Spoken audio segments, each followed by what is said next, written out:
à tous nos frères de la race de Jacob, voici qui sous-signent jusqu'à aujourd'hui et qui blasphèment en donnant toute la louange et toute l'adoration à un prophète, en donnant toute la louange et toute l'adoration à un homme qui avait aussi la portion de la divinité en lui, comme les autres prophètes. Jésus n'est pas le roi qui a fixé les limites de la terre, qui a créé le ciel, la terre et tout ce qui s'y trouve, tout ce qui est dans la création.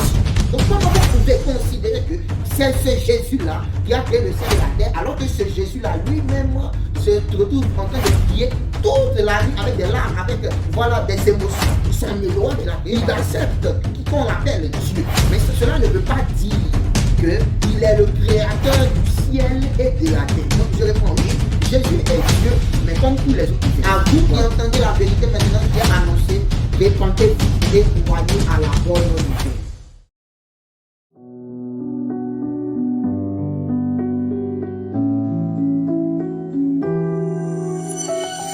Les temps de malheur sont passés.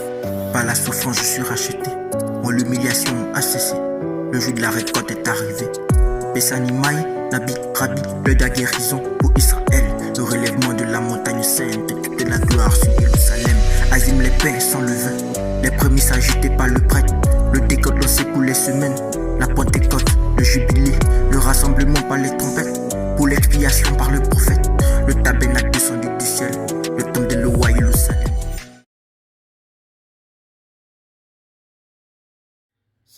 Salama à tous les enfants d'Israël dispersés partout dans le monde, en Afrique subsaharienne, aux quatre coins de la terre, à tous ces élus, ces justes et ces saints dans le royaume.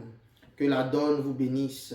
C'est encore votre frère le Nabi Caleb Trabi pour encore vous donner quelque chose de la part du Seigneur. Mais il y a aussi beaucoup de frères qui m'ont demandé de parler aussi sur ce sujet-là, et je pense que ça va ouvrir l'intelligence de plusieurs pour faire la différence entre le créateur et la créature et sa création. Voilà, même si le créateur aussi est unifié dans sa création. Mais nous allons faire la différence aujourd'hui sur ce thème, la divinité de Jésus. Jésus que nous connaissons d'abord sous le nom de Yisaya en paléo-hébreu, qui veut dire l'Éternel sauve. Voilà, donc nous allons nous asseoir sur ce personnage qui représente pour certains, certains disent que Jésus, par exemple, est le créateur du ciel et de la terre. Et pour moi, c'est un blasphème. C'est un grand blasphème parce que Jésus n'a jamais dit qu'il est le créateur du ciel et de la terre. Jésus n'a jamais créé le ciel et la terre. Voilà, et aujourd'hui, nous allons comprendre cela parfaitement. Lorsque, par exemple, nous lisons Jean chapitre 10, le verset 30 à 36, il est dit: moi et mon Père, nous sommes un. C'est Jésus qui parle. Il dit: moi et mon Père, nous sommes un. Alors les Juifs prirent de nouveau des pierres pour le lapider. Jésus leur dit: je vous ai fait voir plusieurs bonnes œuvres venant de mon Père, pour lequel me lapidez-vous? Et pour laquelle me lapidez-vous? Donc pour quelle œuvre me lapidez-vous? Et il a dit, les Juifs lui répondirent: ce n'est point pour une bonne œuvre que nous te lapidons, mais pour un blasphème. Et parce que toi qui es un homme, tu te fais Dieu. Je vous invite ici à ne pas regarder l'écriture française qui est là où on transforme le petit d en grand D ou le grand D en petit d. Voilà. Quand les textes étaient écrits, avant que cela ne soit traduit, il n'y avait pas petit d, grand D et toutes ces choses-là. Mais ici, il dit: voici parce que toi qui es un homme, tu te fais Dieu. Donc tu te fais Éloi. Et vous allez voir la réponse de Jésus. Jésus répond. Jésus leur répondit: n'est-il pas écrit dans votre loi, comme toujours? Voilà, la loi et les prophètes est le fondement de la foi des saints. Il a dit que voici l'espérance des saints, qui est la loi. Et ici, il dit, comme la loi ne passe pas, il dit, n'est-il pas écrit dans votre loi? Donc, il va se défendre avec la loi. J'ai dit, vous êtes des Elohim. J'ai dit, vous êtes des dieux. Vous êtes des dieux. Il dit, si elle a appelé Dieu ou Elohim, ceux à qui la parole d'Eloah a été adressée, et si l'écriture ne peut être anéantie, ou si parce que ici l'écriture, ce sont les prophètes, les prophéties des prophètes, les textes des prophètes. Il dit, et si l'écriture, ou si les prophètes ne peuvent être anéantis, celui que le Père a sanctifié, donc a rendu saint, et envoyé dans le monde, vous lui dites, tu blasphèmes, et cela parce que j'ai dit, je suis le fils d'Éloah, ou je suis le fils de Dieu. Est-ce que vous comprenez ici? Jésus n'a pas nié qu'il est Dieu, il accepte qu'on l'appelle Dieu, mais cela ne veut pas dire qu'il est le créateur du ciel et de la terre. Donc je réponds, oui, Jésus est Dieu, mais comme tous les autres prophètes. Voilà. Il n'est pas le créateur du ciel et de la terre. Et vous voyez vous-même, Jésus, ce même Jésus, prend la prophétie dans la loi, dans les prophètes, dans Somme, chapitre 82. Je prends la version même du second. Somme, chapitre 82, le verset 6 à 7, pour que vous puissiez comprendre. Il dit, j'avais dit, vous êtes des dieux. Ça veut dire que ceux à qui la parole est adressée là, il leur dit, j'avais dit, vous êtes des dieux, ou vous êtes des Elohim. Donc il n'y a pas qu'un seul Dieu. Il y a plusieurs dieux, il y a plusieurs Elohim. Voilà, mais il y a un seul créateur du ciel et de la terre, fondateur de tout le cosmos. Mais il y a sous lui des divinités, sous lui des dieux. Et ici il dit, j'avais dit, vous êtes des dieux, vous êtes tous des fils du Très-Haut. Cependant, vous mourrez comme des hommes, vous tombez comme des princes quelconques. Dans la version araméenne, pour que vous puissiez comprendre, c'est quoi des dieux? Il a dit, j'ai dit, vous êtes considérés comme des anges. Parce que les Elohim, ce sont des anges, ce sont des divinités. Donc les anges sont des divinités, les anges sont des dieux. Mais ce ne sont pas les anges qui ont créé le ciel et la terre.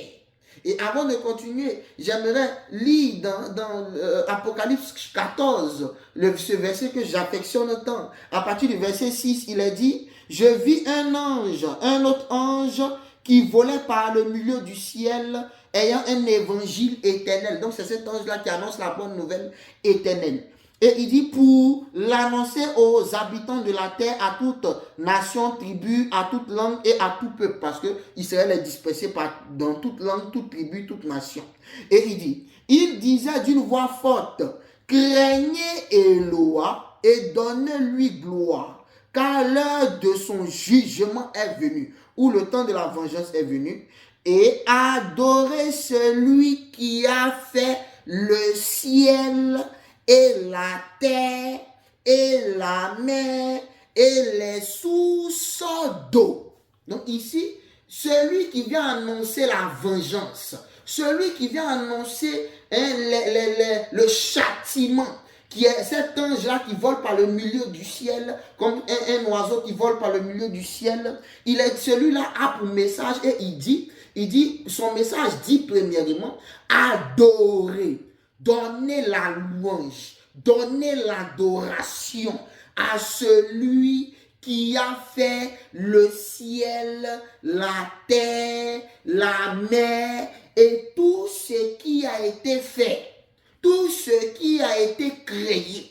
Et c'est ce même message que nous donnons aujourd'hui à tous nos frères de la race de Jacob. Voici qui s'ignorent jusqu'à aujourd'hui et qui blasphèment en donnant toute la louange et toute l'adoration à un prophète, en donnant toute la louange et toute l'adoration à un homme qui avait aussi la portion de la divinité en lui comme les autres prophètes. Vous allez comprendre très bien de quoi je parle.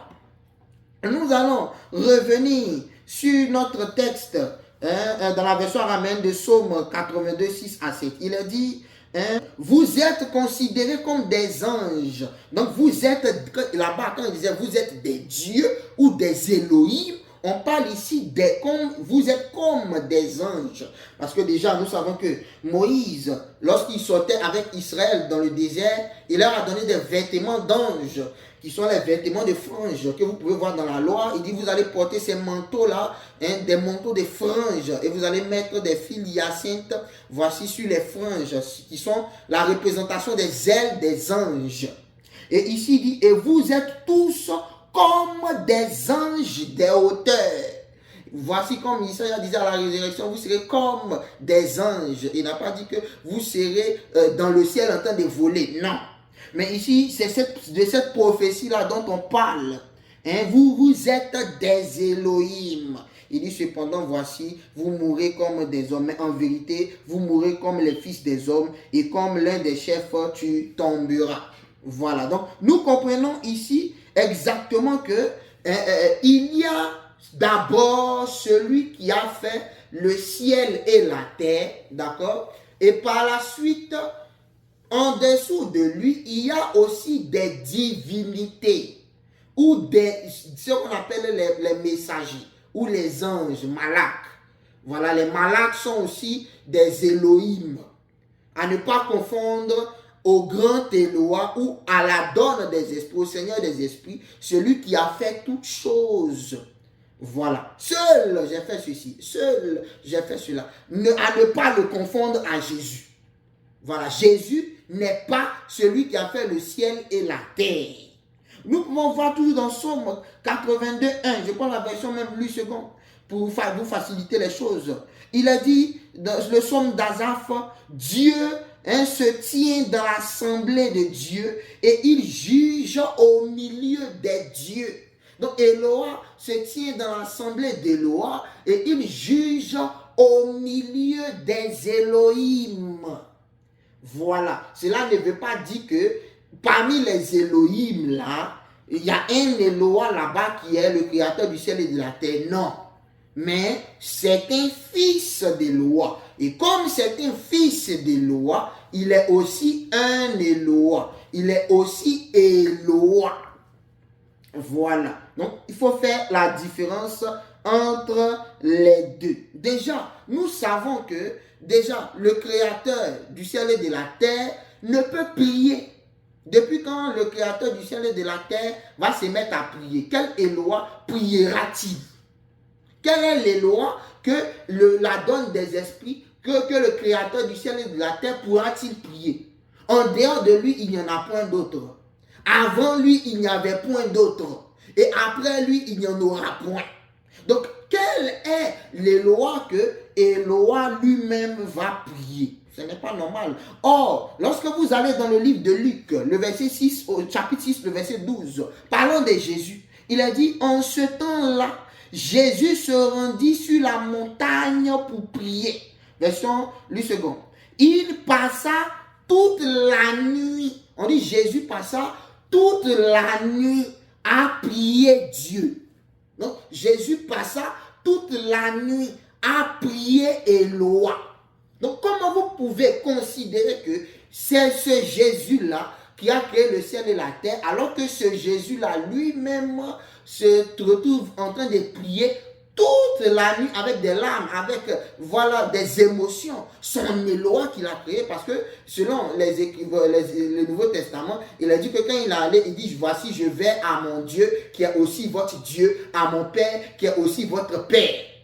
Donc au lieu de considérer Jésus comme celui qui a créé le ciel et la terre, voici lui-même vous dit que lui-même a un Dieu aussi, qu'il sert, qu'il prie, qu'il adore. Donc, c'est plutôt ce Dieu-là qu'il adore que nous nous adorons aussi. Voilà, pendant que vous l'adorez, lui, nous adorons celui que votre Dieu adore. Voilà, donc, vaut mieux avoir la compréhension, l'intelligence et la sagesse pour comprendre qu'il n'y a pas d'autre. Voilà, c'est vrai que tous ceux qui sont envoyés, tous les malades, tous les messagers, tous les prophètes sont aussi des Elohim, mais ils ne sont pas le grand Eloah qui a créé le ciel et la terre. Ils ne sont pas ce Yahweh, Yod-He, Vav-He, qui a créé le ciel et la terre. Parce que déjà dans le principe de Yod-He, Vav-He, il y a le ciel et la terre.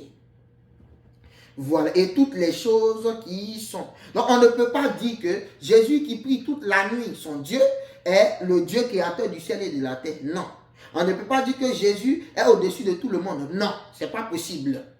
Lorsque vous déjà, vous lisez dans la version 70, Ésaïe 40, 26, dans la version 70, par exemple, il est dit, et maintenant, parce que là-bas, il est montré exactement que le créateur de Yahweh n'aura jamais faim, et Yahweh ne sera jamais fatigué.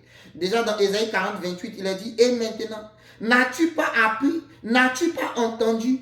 Eloah, c'est Yahweh, c'est l'Éternel, c'est Yahweh, c'est Eloah qui a assigné les limites de la terre. Et il dit, il ne sentira jamais la faim, ni la fatigue. Et il n'a pas à pénétrer sa sagesse. Donc on ne peut pas pénétrer toute sa sagesse. Ou on ne peut pas connaître totalement comme lui connaît. Donc ici, il est bien dit que l'Eloah qui a fait les limites de la terre, le ciel et la terre, celui-là, il ne sentira jamais la faim et il ne sentira jamais la fatigue. Dans la version du second, il a dit, par exemple, que ne le sais-tu pas, ne l'as-tu pas appris, c'est l'Eloah d'éternité, d'accord, Yahweh, qui a créé les extrémités de la terre. Il ne se fatigue point, il ne se lasse point. On ne peut sonder son intelligence. Celui-là ne se lasse point, celui-là ne se fatigue point. Dans la version plus ancienne, sur laquelle a été copiée, la version du second, qui est la version 70, là-bas il est dit, il ne sentira jamais la faim et il ne se fatiguera jamais. Or, lorsque nous allons dans Matthieu chapitre 4, le verset 2, concernant Jésus, il est dit, après avoir jeûné 40 jours et 40 nuits, il eut faim. Alors que la prophétie dit que celui qui a fait le ciel et la terre n'aura jamais faim. Est-ce que vous comprenez la différence entre celui que le Yahweh utilise et Yahweh lui-même? Il est dit aussi dans Jean 4, le verset 6, il est dit, là se trouvait le puits de Jacob. Jésus, fatigué du voyage, était assis au bord du puits. C'était environ la 6e heure. Donc ici, on voit que Jésus pouvait, comme tous les autres hommes, se fatiguer. Je me rappelle qu'une fois, nous avons croisé un pasteur dans la rue qui a vu comment nous étions vêtus et qui était étonné. Il a occasionné une discussion. Et quand il a occasionné la discussion, il était étonné du fait que les frères qui étaient avec moi croyaient en ma parole, croyaient en tout ce que je disais. Et il dit, mais comment vous pouvez suivre un homme, d'accord, qui, après avoir faim, un homme qui peut se fatiguer? Et je lui réponds en retour, mais n'est-ce pas que tu crois, tu suis Jésus? Il dit, oui, mais il dit, n'est-ce pas que ton Jésus, là, quand il était homme, il avait aussi faim? N'est-ce pas que ton Jésus, là, quand il était homme, il pouvait aussi se fatiguer? Alors, quelle est la différence entre eux et toi? Donc ici, vous comprenez que de la même manière que nous pouvons avoir faim, de la même manière que nous, hommes, nous pouvons aussi nous fatiguer, de la même manière aussi Jésus pouvait avoir faim et de la même manière aussi Jésus pouvait se fatiguer. Donc ce qui veut dire que Jésus n'est pas l'Eloah qui a fixé les limites de la terre, qui a créé le ciel, la terre et tout ce qui s'y trouve, tout ce qui est dans la création. Voilà, ce n'est pas Jésus qui l'a fait. Il faut que cela puisse entrer pour que tous ceux, et que je sais même, la plupart aussi, certains qui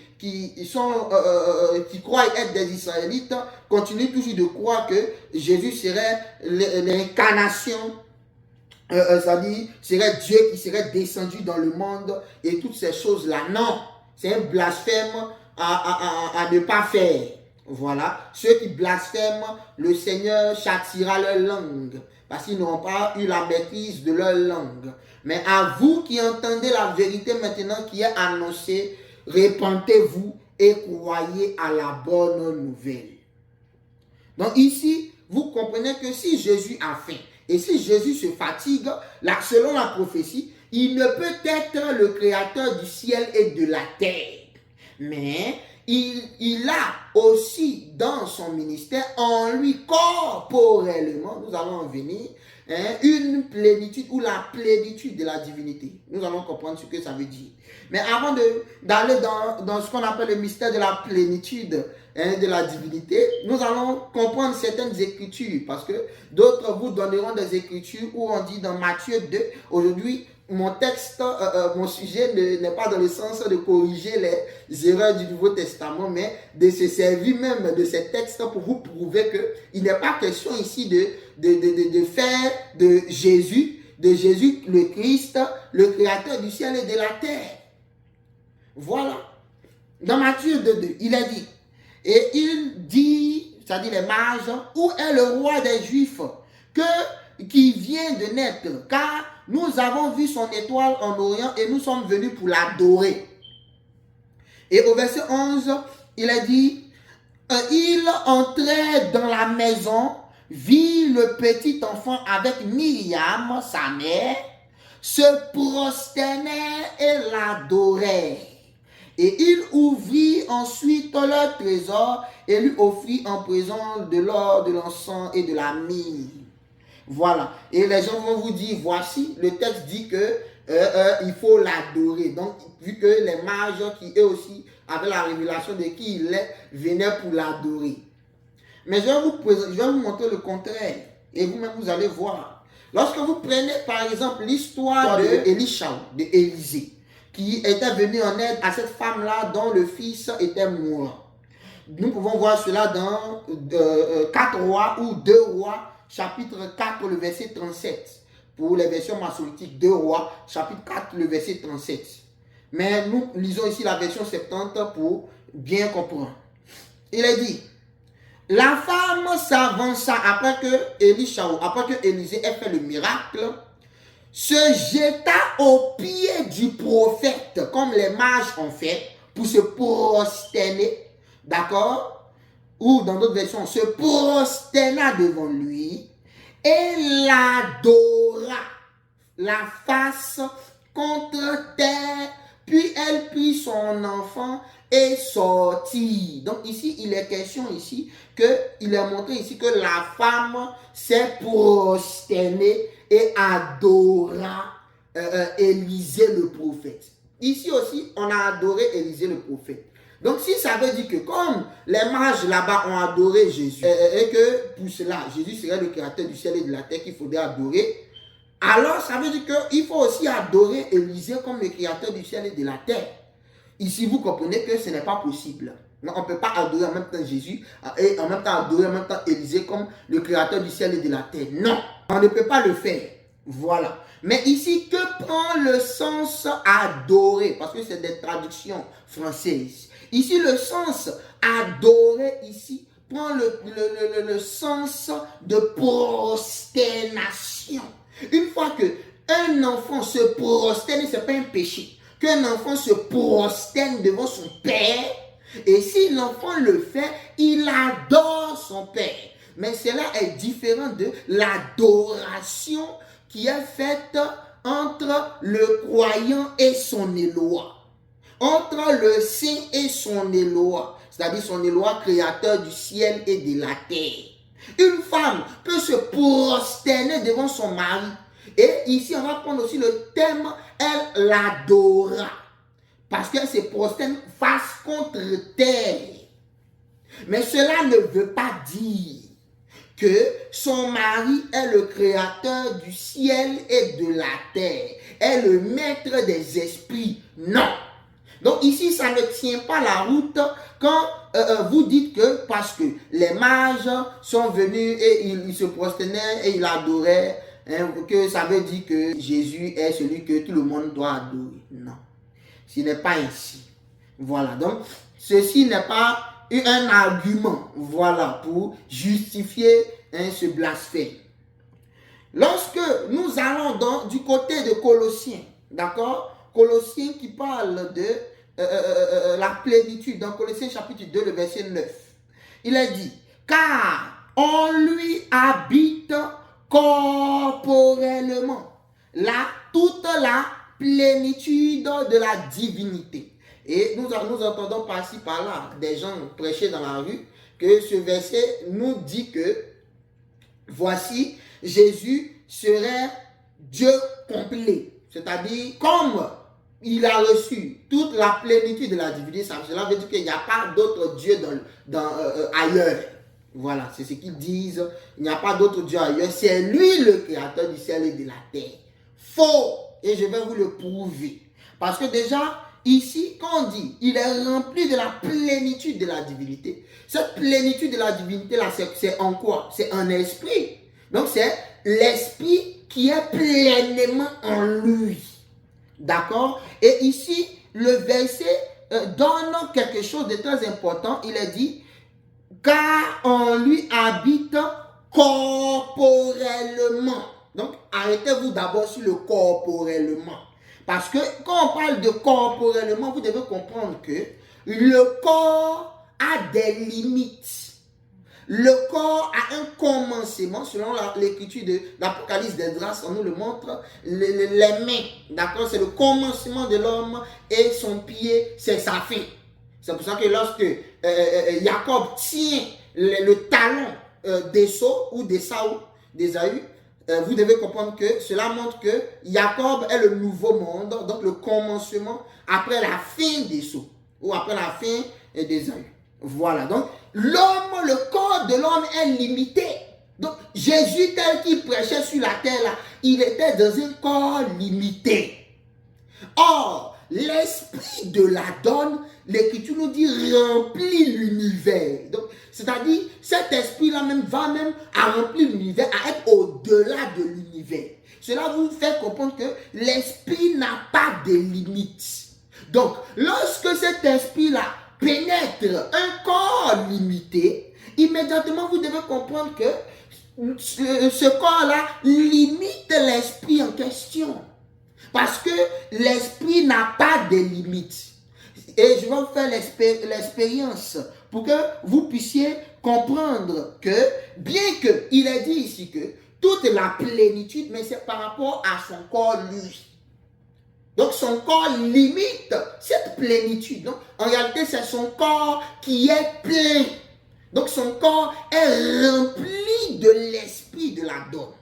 Et je vais vous faire une petite expérience pour que vous puissiez comprendre. Et ici, déjà vous devez comprendre que si le corps est limité et que le corps doit recevoir l'esprit, alors le corps ici est la représentation d'une coupe.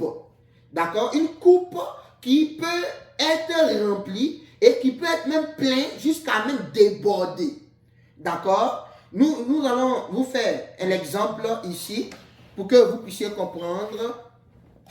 J'ai ici, par exemple, des vers, d'accord, qui sont la représentation des corps. Et je prends par exemple ce vers qui est le corps d'un prophète. D'accord? Ce vers-là qui est le corps d'un de ses disciples ou d'un autre prophète. Ce corps-là aussi qui est la représentation d'un autre prophète. Et ici, nous avons la représentation, d'accord, de l'esprit, comme telle une source qui ne tarit point. Mais nous savons que le corps du prophète, d'accord, est limité. D'accord? Le corps du prophète a réellement des limites. Donc, nous devons faire attention à ce que nous disons. Est-ce que vous comprenez cela? Si, ici, l'eau qui est ici, qui représente l'esprit, d'accord, de la donne qui est plein, on pouvait même prendre un tuyau et mettre ça à une source intarissable, parce qu'il dit, celui qui croit en moi, je ferai couler en lui des sources d'eau qui couleront jusque dans l'éternité. D'accord? Cela veut dire que si le corps qui est là n'est pas éternel, si le corps qui est là, d'accord, a des limites, on ne peut pas dire que ce corps-là puisse prendre tout Dieu. Ce n'est pas possible. Mais Eloa peut remplir ce corps. Et je vais vous faire l'expérience. Mais d'abord, avant de vous faire l'expérience, j'aimerais d'abord lire une écriture. Dans Somme 23, le verset 5, je prends dans la version Louis II qui est beaucoup utilisée parmi les chrétiens. Dans Somme 23, le verset 5, il est dit, « Tu dresses devant moi une table en face de mes adversaires. Tu induis ma tête et ma coupe déborde. » Donc ici, le prophète dit, Eloa induit sa tête. On pouvait remplacer cette eau ici par de l'huile. Ça serait la même chose. Et ici, il dit, tu induis ma tête et ma coupe, d'accord, déborde. D'accord? Nous pouvons voir l'exemple du côté de Moïse. Moïse, dans Nombre chapitre 11, le verset 25, j'ai pris aussi la version, vous pouvez prendre vos versions, mais j'ai pris la version araméenne pour préciser quelque chose. Il est dit, Yahweh se manifesta dans la nuée de la gloire de la Shekinah, et lui parla. Et il prit la mesure d'esprit de prophétie qui était sur lui, et Moïse n'en éprouva nul manque. Donc ici, il est dit que lorsque l'Éternel a pris l'esprit sur Moïse, Moïse n'avait pas manqué. Donc il n'a pas éprouvé un manque de l'esprit. C'est un peu compliqué pour ceux qui n'arrivent pas à comprendre encore la divinité de Jésus. C'est-à-dire un prophète qui est rempli pleinement de l'esprit.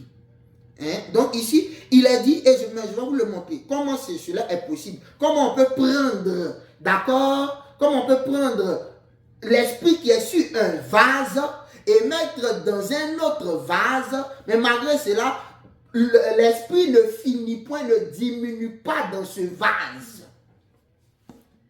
Il est dit, voici, il n'en éprouva nul manque et on mit sur les 70 anciens.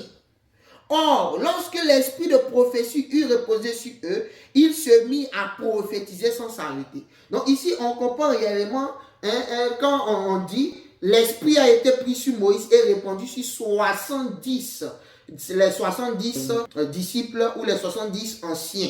Pour cela, il faut premièrement que la coupe de Moïse déborde. Et je vais faire déborder la coupe de Moïse. Et je ramène la source intarissable.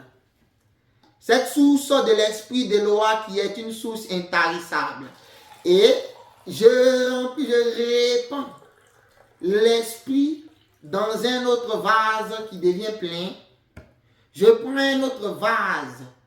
Vu que l'esprit, la coupe de Moïse est pleine et que sa coupe déborde, je suis capable de remplir autant de vases que je souhaite.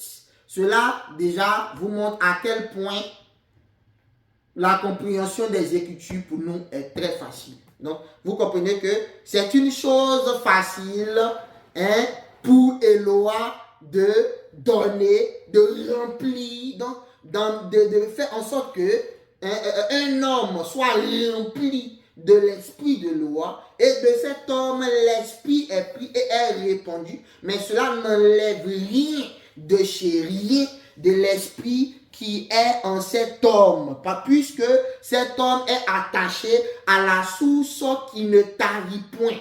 Voici l'explication ici manifeste avec les œuvres de la plénitude de la divinité.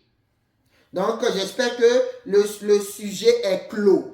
Voilà, je pourrais reprendre cette expérience avec plusieurs autres liquides, prendre même de l'huile en quantité qui représente l'esprit de la donne, répandre cela dans une coupe et lorsque cette coupe déborde, prendre le même esprit qui est dans cette coupe et répandre cela sur plusieurs autres coupes, mais cela n'enlève rien de l'esprit qui est dans cette coupe, vu que cette coupe est attachée à la source intarissable de l'esprit des lois. Donc, cela ne dit pas que Jésus est le créateur du ciel et de la terre. Je vais terminer sur un autre point. Voilà, parce que j'ai dit que c'est seulement un petit cadeau, d'accord, que je donne à tous nos frères qui s'ignorent jusque-là et qui demeurent encore dans des religions là où ces blasphèmes-là sont donnés.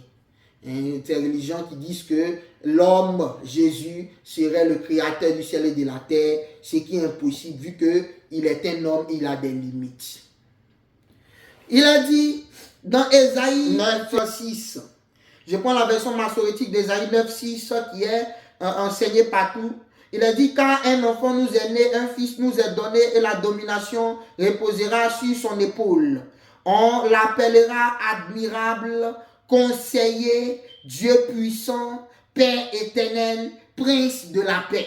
Donc, les pasteurs ici, en nous donnant ce verset, nous disaient que, voici, il est dit que l'enfant qui naît, d'accord, l'enfant de la sémence de David qui naît, nous avons prouvé que selon leur propre livre, ils disent que Jésus n'est pas enfant de David parce qu'il n'est pas né de la lignée de David. Mais ici déjà, ils utilisent quand même ce verset pour dire qu'il est le Père éternel, qu'en dehors de lui, il n'y a pas d'autre Père éternel. Donc, c'est lui le Père éternel. Or, je vous dis que ce verset est mal écrit seulement. C'est seulement le fait que ça soit mal écrit, c'est ce qui vous a déboussolé. Je vous prends la version, par exemple, 70, qui est facile, parce que si ici, vous acceptez qu'il est Père éternel, or, cet enfant-là a aussi un Père. Cela amènera à dire que son Père est le grand Père éternel. Donc, nous ne rentrons pas dans cela. Voilà, tout est jugé dans la dimension de la prophétie. Nous allons dans la version 70 de Ésaïe, chapitre 9, le 5. Il est dit, car un enfant, un petit enfant nous est né, et un fils nous est donné. La principauté repose sur son épaule, avec la clé de la maison de David. Et il a dit, et il est appelé de ce nom le messager ou l'ange du grand conseil. Puis, par lui, j'emmènerai la paix sur les princes, par lui, la santé et la paix. Donc ici, en aucun cas, on a dit Dieu puissant, Père éternel, prince de la paix. Vous comprenez que ce sont des faussetés. Je vais encore dans la version araméenne pour vous montrer cette chose encore, qui est une version qui est encore plus précise. Dans Ésaïe chapitre 9, le verset 5, il est dit, le prophète a dit à la maison de David, un enfant nous est né, un fils nous est donné, et il a pris sur lui, donc ce fils-là, a pris sur lui la loi pour l'observer.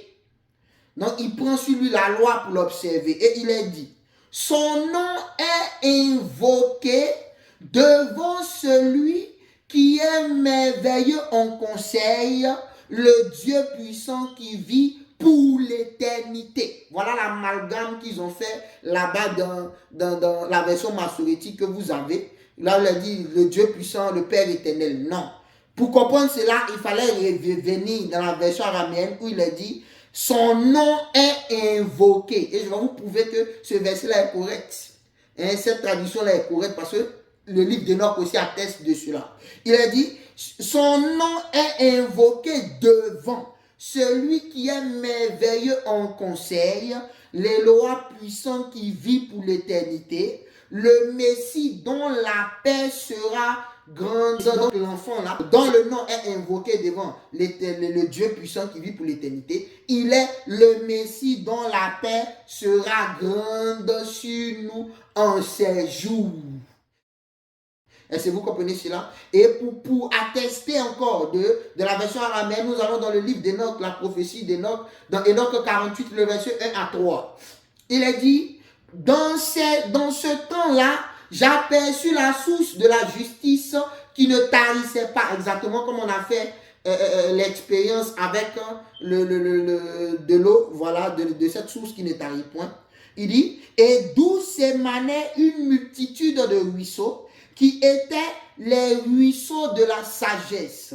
C'est là que tous ceux qui avaient soif venaient boire. Et ils se trouvaient soudain remplis de sagesse. Et ils faisaient leur demeure avec les justes, les élus et les saints. Verset 2. Et à cette heure, le Fils de l'homme fut invoqué devant la donne des esprits. Donc la donne des esprits, c'est le créateur du ciel et de la terre. Et il a dit que le Fils de l'homme, à ces heures-là, fut invoqué devant la donne des esprits. Et son nom, comme Ésaïe 9,5 le dit, devant l'ancien des jours. Donc, il fut invoqué devant la donne des esprits et son nom devant l'ancien des jours. Exactement comme il est dit dans Ésaïe 9,5 dans la version araméenne. Donc vous comprenez ici que ici il n'est point question que ce verset-là nous prouve quoi que ce soit, disant que l'homme qui a des limites est le créateur du ciel et de la terre. Non, impossible. Au verset 3 de Enoch 48, il a dit, pour terminer, il a dit, et avant la création, et parce que d'autres prennent certaines écritures dans Michée, et je vais confirmer cela aussi par Enoch. Il a dit, et avant la création du soleil et des astres, avant que les étoiles ne fussent formées au firmament, on invoquait le nom du Fils de l'homme devant la donne des esprits. Il sera le bâton des justes et des saints. Ils s'appuieront sur lui et ils ne seront point ébranlés. Il sera la lumière des nations. En tant que le Fils de l'homme sera la lumière des nations. Et ici, il a dit que avant que toute la création, les étoiles, le soleil et toutes ces choses ne soient créées, déjà on invoquait le nom du Fils de l'homme. Donc, cette affaire du Fils de l'homme là, c'est pas maintenant. Le Fils de l'homme a une origine ancienne depuis les temps d'éternité. C'est pour cela que Jésus, quand il disait qu'il était le Fils de l'homme, il dit, ramène-nous auprès de toi, dans la gloire que j'avais auprès de toi, etc., etc., etc. Mais cela ne veut pas dire que lui soit le créateur du ciel et de la terre. Non. Dans Michée, il a dit, Michée 5:1, il a dit, et toi, Bethléem, Ephrata, toi si petite parmi les milliers des fils de Juda, de toi sortira un rejeton pour être prince d'Israël. Ses origines existent depuis le commencement de toute éternité. Donc ici, on montre que oui, les origines du Fils de l'homme existent, oui, depuis toute éternité, depuis, selon les meilleures versions, depuis les temps anciens. C'est-à-dire avant la création même de toutes choses, de tout, du ciel et de tout ce qui s'y trouve. On invoquait déjà le nom du Fils de l'homme. Cela ne veut pas dire que le Fils de l'homme est le créateur du ciel et de la terre. Donc ici, je vous ai donné à peu près quelques preuves. Je pourrais vous donner assez de preuves pour vous prouver que Jésus ne peut être le créateur du ciel et de la terre, mais cela n'en est point qu'il est aussi un Éloi. Donc il est aussi Dieu. Mais il est Dieu comme les autres prophètes. Salama, que le Tout-Puissant vous bénisse. Les temps de malheur sont passés. Par la souffrance, je suis racheté. Mon humiliation a cessé. Le jour de la récolte est arrivé. Bessani Maï, Nabi, Rabbi, le de la guérison pour Israël. Le relèvement de la montagne sainte, de la gloire sur Jérusalem. Azim les pains sans levain. Les prémices agitées par le prêtre. Le décote s'écoule les semaines. l'humiliation par le